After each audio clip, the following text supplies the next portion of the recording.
Bismillahirrahmanirrahim.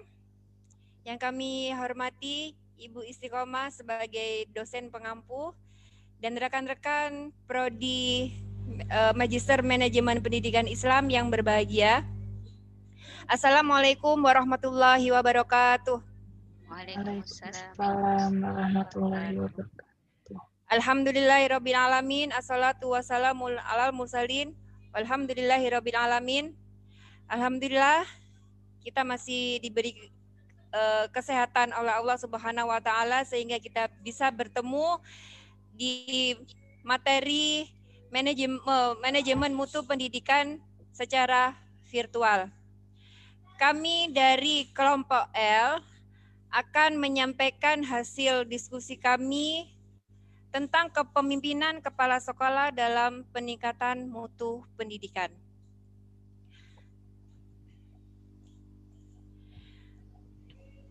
Kami akan membacakan latar belakang dari kepemimpinan kepala sekolah dalam mutu pendidikan. Mutu pendidikan akan berkualitas apabila ditunjang oleh komponen pendidikan yang memadai. Dan mutu pendidikan merupakan kepuasan penerima jasa pendidikan terhadap layanan pendidikan. Next. Mutu masukan dapat dilihat dari kondisi baik atau tidaknya masukan sumber daya manusia seperti kepala sekolah, guru, staf, atau tata usaha dan siswa. Kepala sekolah sebagai kekuatan sentral yang menjadi kekuatan penggerak kehidupan sekolah, dan kepala sekolah juga harus memahami tugas dan fungsi mereka demi keberhasilan sekolah. Syarat memiliki kepedulian kepada staf dan siswa. Dan untuk masuk pembahasan tentang kepemimpinan kepala sekolah, kepemimpinan yaitu merupakan metode seseorang yang dapat mempengaruhi orang lain sedemikian rupa sehingga orang tersebut dengan sadar mengikuti segala kehendaknya. Kepala sekolah juga dapat diartikan sebagai pemimpin sekolah atau satuan pendidikan tempat menerima dan memberi pelajaran. Selanjutnya, pembahasan selanjutnya yaitu tentang kepemimpinan kepala sekolah. Kepemimpinan kepala sekolah akan disampaikan oleh rekan kami yaitu Saudari Ica. Kami persilakan. Silahkan Mbak Ica. Yaitu, mohon maaf Bu Sinta, mengenai kepala sekolah, J. Pengertian kepala sekolah. Kepala sekolah di sini berasal dari kata yaitu kepala dan juga sekolah. Jadi kata kepala di sini dapat diartikan sebagai ketua atau pemimpin organisasi atau lembaga. Sementara sekolah sendiri berarti lembaga tempat menerima dan memberi pelajaran. Jadi secara umum kepala sekolah di sini dapat diartikan pemimpin sekolah atau satuan pendidikan tempat menerima dan memberi pelajaran. Kepala sekolah juga sebagai pendidik harus memperhatikan dua permasalahan pokok. Yang pertama adalah sasaran dan yang kedua adalah cara dalam melaksanakan perannya sebagai pendidik.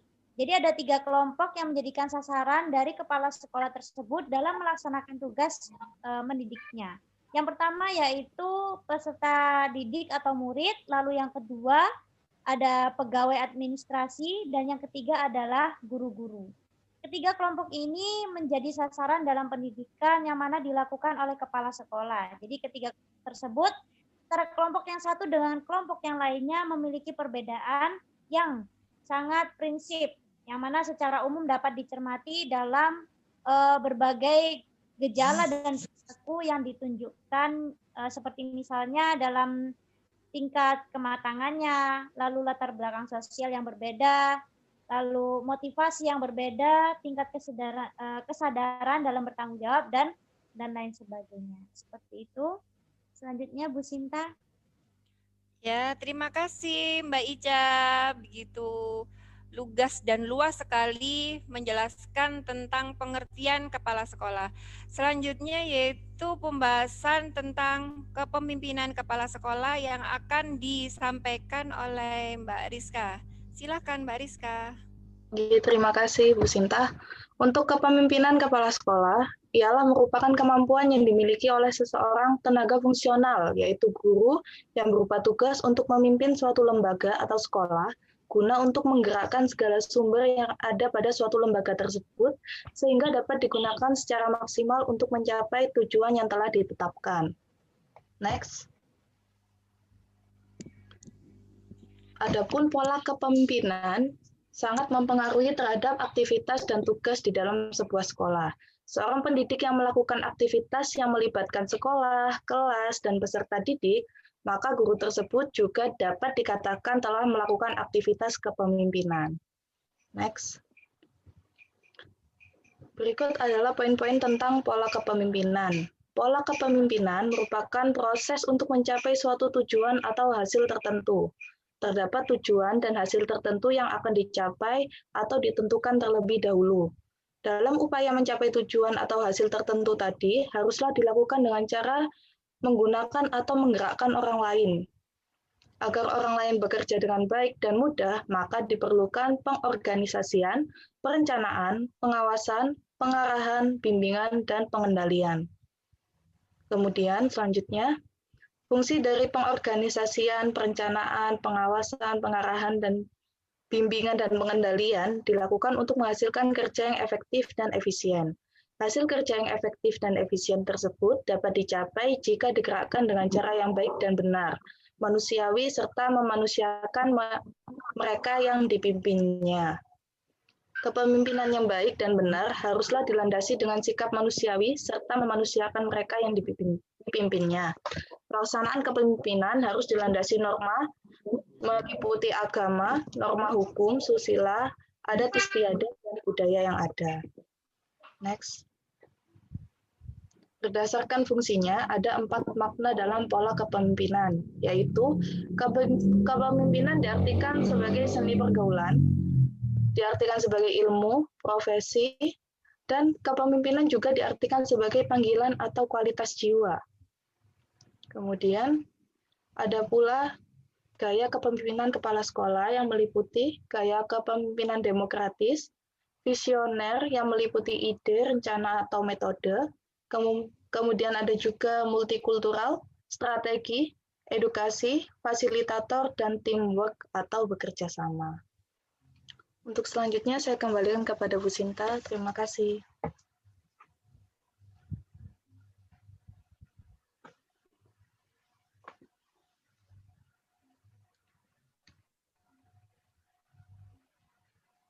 Unmute dulu. Mohon maaf Bu Sinta, di mute.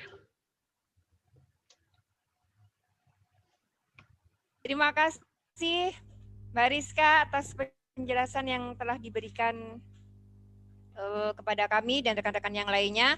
Selanjutnya ya ini tentang pengertian mutu pendidikan yang akan disampaikan oleh rekan kami oleh Ibu Ruka.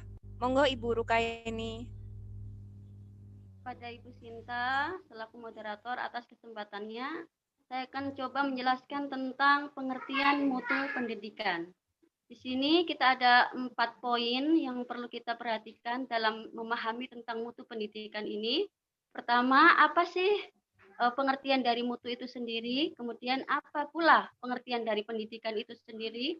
Kemudian mutu dalam aspek pendidikan dan mutu dalam dunia pendidikan. Mengenai tentang makna, mutu adalah mutu menurut bahasa berarti kualitas, tingkat, derajat, dan kadar. Sebagai suatu konsep, mutu seringkali ditafsirkan dengan beragam definisi, bergantung kepada pihak dan sudut pandang mana konsep itu dipersepsikan. Dalam dunia pendidikan, 2 pertanyaan pokok yang penting dikemukakan adalah apa yang dihasilkan dan siapa yang memakai pendidikan tersebut. Adapun pengertian dari pendidikan itu sendiri adalah suatu lembaga yang menangani masalah proses sosialisasi yang intinya mengantarkan seseorang pada kebudayaan. Menurut Profesor Haji Muhammad Arifin, pendidikan juga adalah suatu proses budaya untuk meningkatkan kualitas dan martabat manusia sepanjang hayat yang dilaksanakan di lingkungan keluarga, sekolah, dan masyarakat.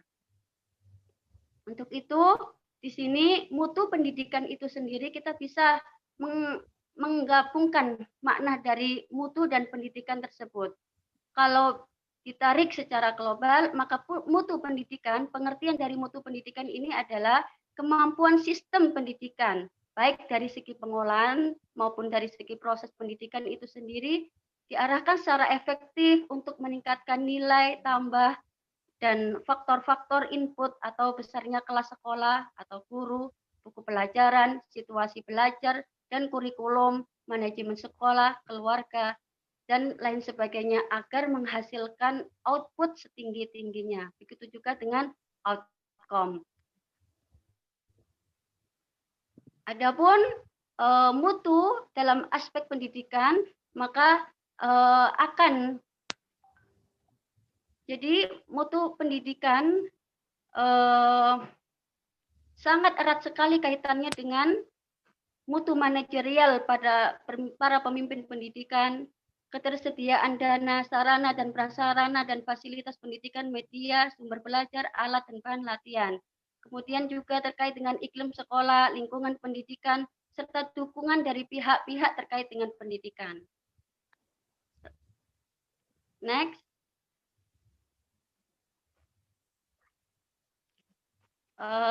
Untuk peran kepemimpinan kepala sekolah dalam meningkatkan mutu pendidikan, kepemimpinan penting sekali dalam mengejar mutu yang diinginkan pada setiap sekolah atau lembaga pendidikan. Sekolah atau lembaga pendidikan hanya akan maju bila dipimpin oleh kepala sekolah atau pimpinan lembaga pendidikan yang visioner, memiliki keterampilan manajerial, serta integrasi kepribadian dalam melakukan peningkatan mutu. Demikian, Bu Sinta. Saya kembalikan kepada Bu Sinta selaku moderator. Ya, terima kasih Ibu Ruka. Ya, mutu dan pendidikan sangat berkaitan erat. Seperti orang bergandengan tangan.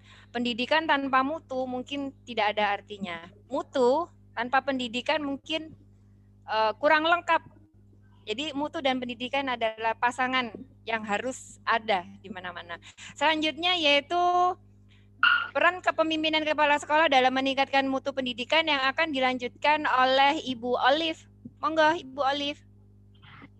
Ya, terima kasih Ibu Sinta. Baik, saya akan sedikit sharing tentang peran kepemimpinan kepala sekolah dalam meningkatkan mutu pendidikan. Jadi, untuk menerapkan manajemen mutu pendidikan pada sekolah atau lembaga pendidikan, ada beberapa komponen yang harus diperhatikan. 1, kepemimpinan. 2, pendidikan dan pelatihan. 3, iklim organisasi. 4, fokus pelanggan. 5, metode ilmiah dan alat-alatnya. 6, data yang bermakna serta tim penyelesaian masalah. Adapun ada beberapa perspektif yang dibutuhkan para pemimpin pendidikan untuk menjamin mutu suatu pendidikan, yaitu yang pertama vision and symbiosis. Di sini maksudnya adalah kepala sekolah harus mengkomunikasikan nilai-nilai lembaga terhadap staf, pelajar, dan masyarakat. Kemudian yang kedua ada manajemen by walking about.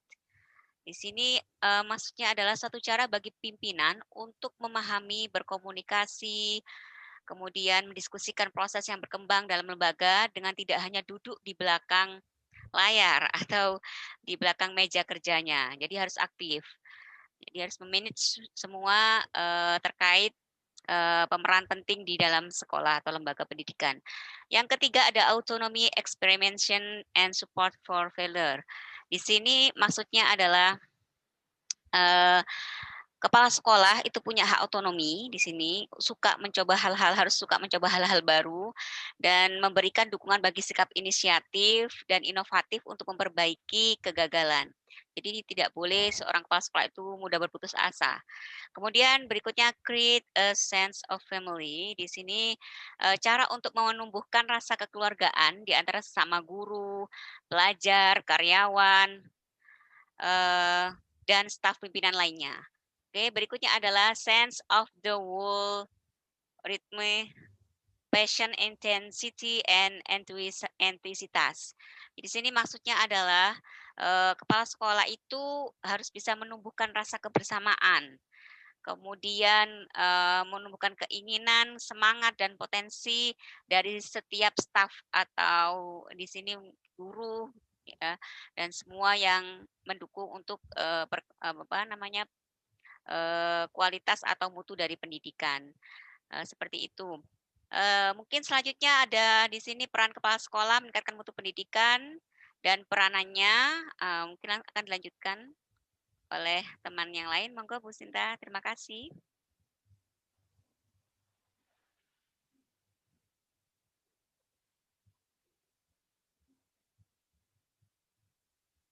Bu Sinta. Di-unmute dulu Bu Sinta. Saya lupa. Ya, sudah. Terima kasih Bu Alif. Selanjutnya yang akan dilanjutkan oleh Mbak Ica. Monggo Mbak Ica. Selanjutnya adalah peran kepala sekolah dalam meningkatkan mutu pendidikan, yang mana meliputi perannya sebagai yang pertama yaitu edukator, lalu yang kedua ada manajer, yang ketiga administrator, yang keempat supervisor, yang kelima leader, 6 inovator, dan yang ketujuh adalah motivator. Di sini kepala sekolah sebagai edukator yakni bertugas untuk membimbing guru, tenaga kependidikan, siswa, mengikuti perkembangan iptek, dan memberi teladan yang baik pula.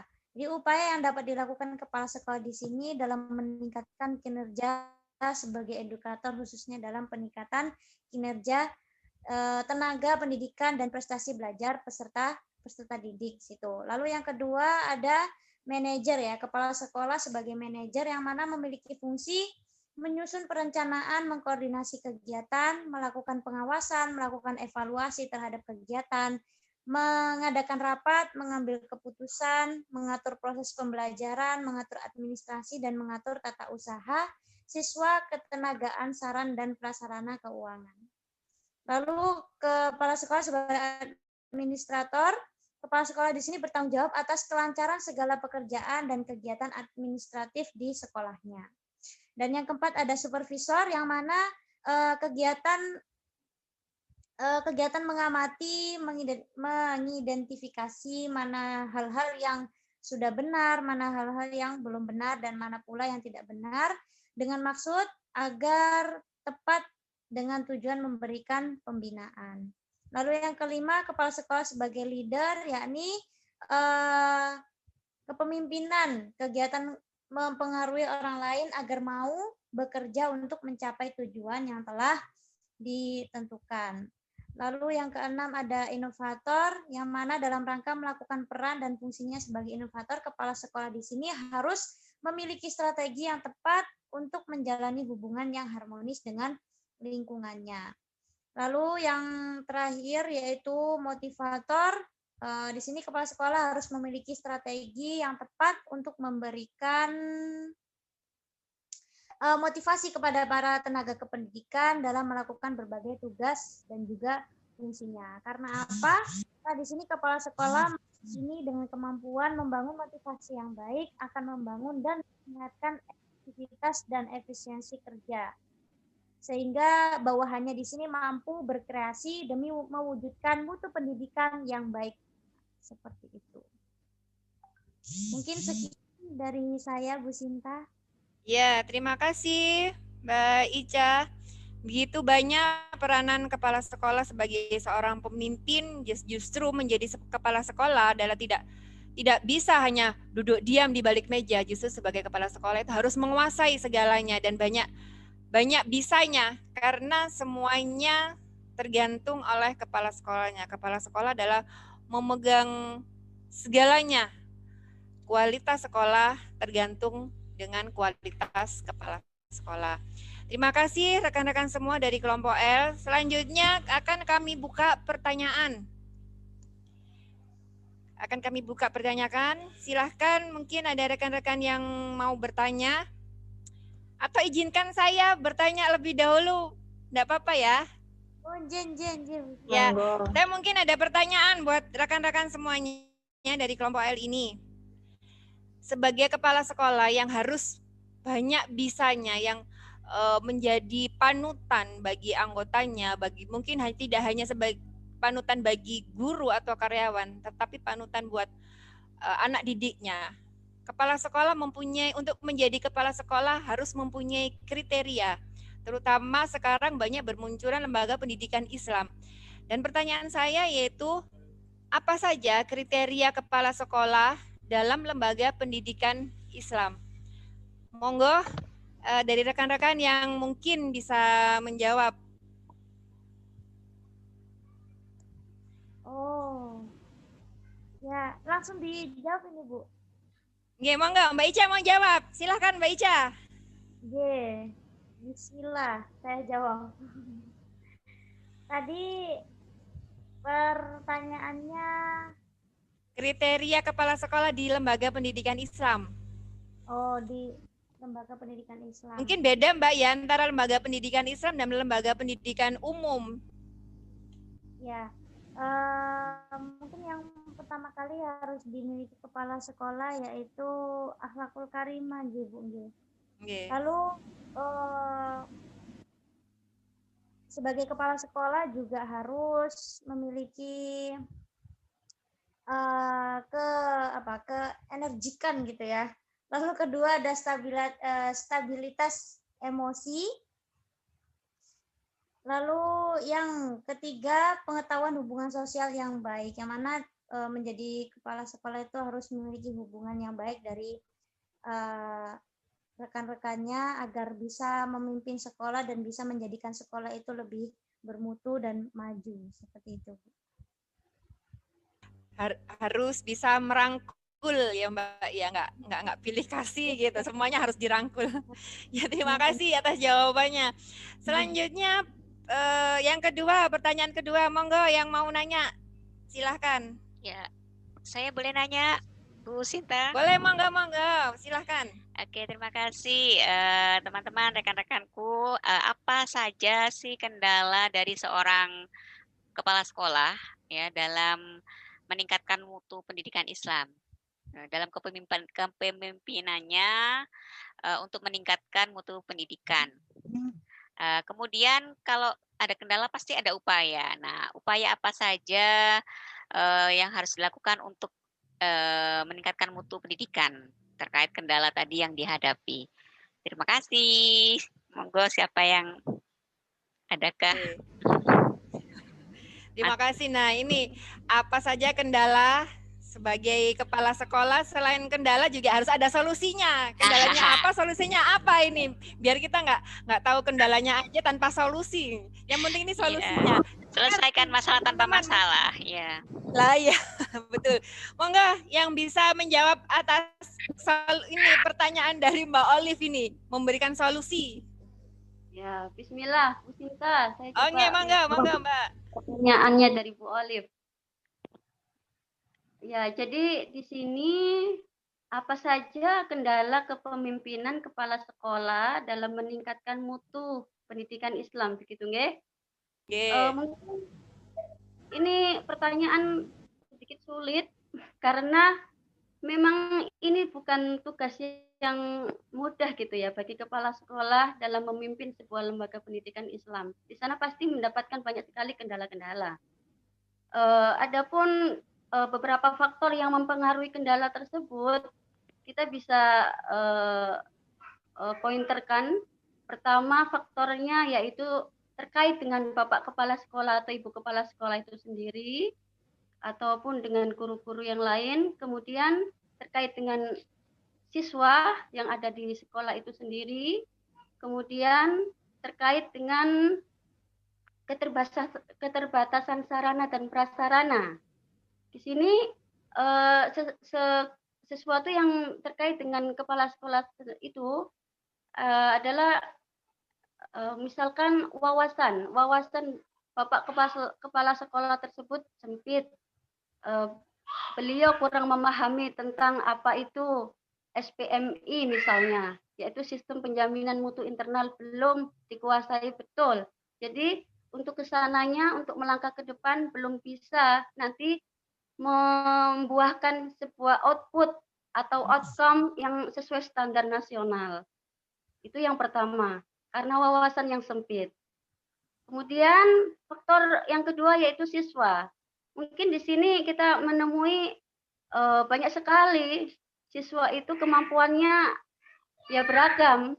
Ada yang pintar, ada yang kurang, ada yang cepat menangkap, ada yang lambat, seperti itu. Mereka juga punya karakteristik yang beragam, kemampuan awal yang beragam, dan seterusnya. Kemudian tentang sarana dan prasarana, baik yang berupa fasilitas gedung, peralatan, alat peraga pembelajaran, dan buku pustaka, ini juga sangat berpengaruh terhadap peningkatan mutu sebuah lembaga pendidikan itu sendiri.